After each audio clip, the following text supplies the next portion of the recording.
ഇന്ന് കുറച്ച് യാത്രാവിശേഷങ്ങളാണ്. മഞ്ഞും മലയും ക്ഷേത്രവും വന്യജീവികളും പ്രകൃതി സൗന്ദര്യവും എല്ലാം ഒരുമിച്ച് അനുഭവിക്കാൻ പറ്റുന്ന ഒരു കാമായ അതോടൊപ്പം ഭയങ്കര സീനിക്കായ ഒരു സ്ഥലത്തേക്കുള്ള യാത്ര. ഹിമവത് ഗോപാലസ്വാമി ഹിൽ. കർണാടകയിലെ ഗുണ്ടൽപേട്ടിന് സമീപത്തുള്ള അതിമനോഹരമായൊരു ഹിൽ സ്റ്റേഷനാണ് കേട്ടോ ഇത്. ബന്ദിപ്പൂർ നാഷണൽ പാർക്കിൻ്റെ ഭാഗമാണ്. അതുകൊണ്ട് തന്നെ പ്രകൃതി സൗന്ദര്യം കിട്ടും, വന്യജീവികളെയും കാണാൻ കഴിയും. ബന്ദിപ്പൂർ പ്രദേശത്ത് തന്നെ ഏറ്റവും ഉയരം കൂടിയ മലയാണ് കേട്ടോ. ഹിമവത് എന്ന് വെച്ചിട്ടുണ്ടെങ്കിൽ വർഷം എപ്പോഴും മഞ്ഞ് മൂടിയെന്നാണ് അർത്ഥം. അപ്പോൾ ആ ഒരു സ്ഥലത്ത് എപ്പോഴും മഞ്ഞ് നിറഞ്ഞായിരിക്കും. അതുകൊണ്ടാണ് ഹിമവത് ഗോപാലസ്വാമി ഹിൽ എന്നൊരു ശ്രീകൃഷ്ണ ക്ഷേത്രമാണ്. പഴക്കം ചെന്ന ഒരു ശ്രീകൃഷ്ണ ക്ഷേത്രമാണ്. അപ്പോൾ നമ്മൾ പോയ വഴിക്ക് ഫോറസ്റ്റിലൂടെയാണ്. ബത്തേരിയിൽ നിന്ന് ഏകദേശം 75 കിലോമീറ്റർ ഉണ്ട്. അപ്പോൾ ബന്ദിപ്പൂർ ഫോറസ്റ്റിലൂടെയാണ് പോവുക. മുത്തങ്ങ കർണാടക കേരള ബോർഡറെല്ലാം കിടന്നാണ് പോവുക. പോകുന്ന വഴി ഭയങ്കര ഭംഗിയാണ് കാണാൻ. ഇരുവശവും ഫോറസ്റ്റാണ്. വന്യജീവികൾ ഞങ്ങൾ ഒരുപാട് കണ്ടു കേട്ടോ. മാനിനെ കണ്ടു, കുരങ്ങ്, ആന, മയിൽ, കാട്ടുപോത്ത്, പിന്നെ പന്നി, കാട്ടുപോത്തിൻ്റെ അത്രയും തന്നെ ഏകദേശം അത്രയും വലിപ്പമുള്ള വലിയ കാട്ടുപന്നികൾ. അപ്പം അങ്ങനെ മൃഗങ്ങളെല്ലാം കാണാൻ കിട്ടി. പക്ഷെ ആരും ഉപദ്രവകാര്യങ്ങളൊന്നും അല്ലേ. ഒരുപാട് ഹമ്പുകളുണ്ട്. ഈ റോഡിലൂടെ നമുക്ക് സ്പീഡിൽ പോകാൻ കഴിയില്ല. ഇടയ്ക്കിടയ്ക്ക് ഹമ്പുണ്ട്. ഒരു 10-30ഓളം ഹമ്പുകളുണ്ട്.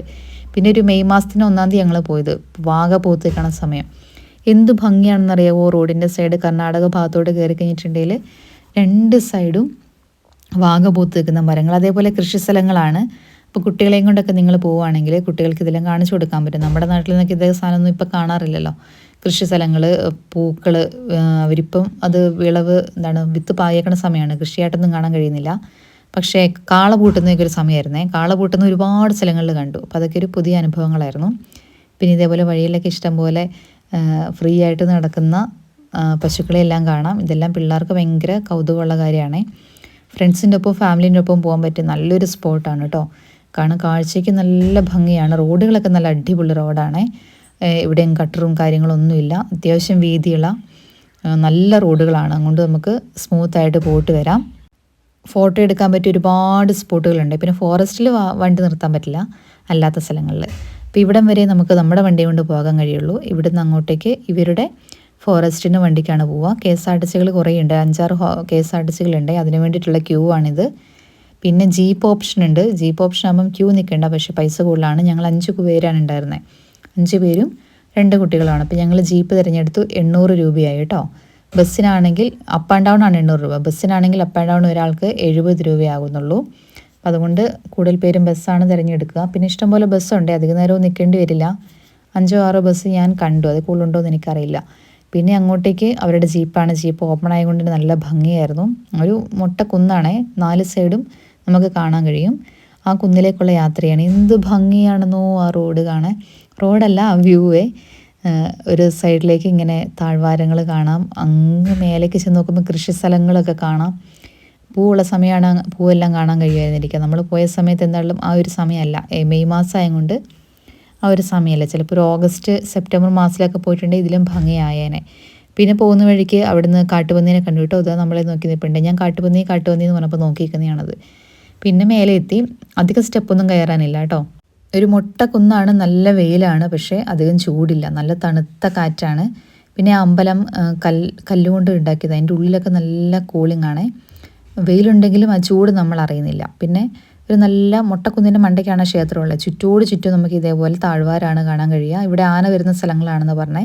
അതുകൊണ്ട് ക്ഷേത്രത്തിൻ്റെ ചുറ്റും 4 വശവും ഇതേപോലെ ഇറുത്ത് കമ്പിയും കൊണ്ടുള്ള വേലിയുണ്ട്. അപ്പോൾ ആന അകത്തോട്ട് കടന്നൊന്നും വരില്ല. പക്ഷേ രാവിലെയും വൈകുന്നേരമൊക്കെ ആനയെ കാണാൻ കഴിയുമെന്നാണ് പറയുന്നത്. ഇതിൻ്റെ ഉള്ളിൽ നിന്ന് ഒരു ചരടെല്ലാം കിട്ടുന്നുണ്ട്. പിന്നെ തലയിൽ എന്തോ വെച്ചിട്ട് ഇതിൽ കൊമ്പ് പോലെ സാധനം വെച്ച് പ്രാർത്ഥിക്കുന്ന സാധനമൊക്കെ ഉണ്ട്. പിന്നെ ഈ കുറി അവിടെ കുറേ പൊടികൾ വെച്ചിട്ടുണ്ട്. ചുവപ്പ്, മഞ്ഞ, ഓറഞ്ച് അങ്ങനെ കുറേ പൊടികളുണ്ടായിരുന്നു. അതിൽ നിന്ന് ഞാൻ ചുവപ്പ് എടുത്ത് വെച്ചതാണ്. കുറേ പൊടികളൊക്കെ ഉണ്ട്. പിന്നെ ക്ഷേത്രത്തെക്കുറിച്ച് വിശ്വാസത്തെക്കുറിച്ചൊന്നും കൂടുതൽ അറിയില്ല കേട്ടോ. ടൂറിസ്റ്റ് പ്ലേസ് നോക്കിയിട്ട് പോയതാണ് നമ്മൾ. പക്ഷെ നല്ല ഭംഗിയാണ്. നോക്കി നല്ലൊരു തണൽ മരം, നല്ല തണുത്ത കാറ്റാണ്. വെയിലുണ്ടെങ്കിലും ചൂടറിയുന്നില്ല. പിന്നെ അവിടെ അമ്പലത്തിൻ്റെ ക്ഷേത്ര പരിസരത്ത് കടകളൊന്നുമില്ല കേട്ടോ. വെള്ളവും കുപ്പികൾ, മിഠായി, ബിസ്ക്കറ്റ് അങ്ങനെ ഒരു സാധനമില്ല. എന്തെങ്കിലും വേണമെങ്കിൽ താഴെ നിന്ന് വാങ്ങിയിട്ടോ കഴിച്ചിട്ടോ പൊക്കോണേ.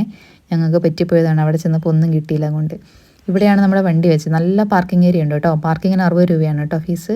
പിന്നെ പോകുന്ന വഴിയിൽ ടോളുണ്ട്. ടോള് 1 സൈഡ് 50 രൂപയാണ്. പിന്നെ ഫോറസ്റ്റിലോട്ട് ചെക്ക് പോസ്റ്റിൻ്റെ അവിടെ പൈസ കൊടുക്കണം. അതും 1 സൈഡ് 20 രൂപയാണ്. പിന്നെ നമ്മുടെ ഭക്ഷണത്തിൻ്റെയൊക്കെ ചിലവുകളേ ഉള്ളൂ, വേറെ കാര്യമായി ചിലവുകളൊന്നുമില്ല. അപ്പം നിങ്ങൾക്ക് പറ്റുമെങ്കിൽ ഒരിക്കലെങ്കിലും ഈ ഒരു സ്ഥലം സന്ദർശിക്കുക. ക്ഷേത്രം എന്നതിലുപരി നല്ലൊരു കാഴ്ചയ്ക്ക് സുഖം തരുന്ന ഒരു സ്ഥലം കൂടിയാണ്. ബത്തേരിയിൽ നിന്ന് 75 കിലോമീറ്ററാണുള്ളത്. ഗൂഗിൾ മാപ്പ് ഉണ്ടല്ലോ, ലൊക്കേഷൻ വെച്ച് പോയാൽ മതി. എന്തെങ്കിലും സംശയം ഉണ്ടെങ്കിൽ എനിക്കറിയാവുന്ന പോലെ ഞാൻ പറഞ്ഞു തരാവേ.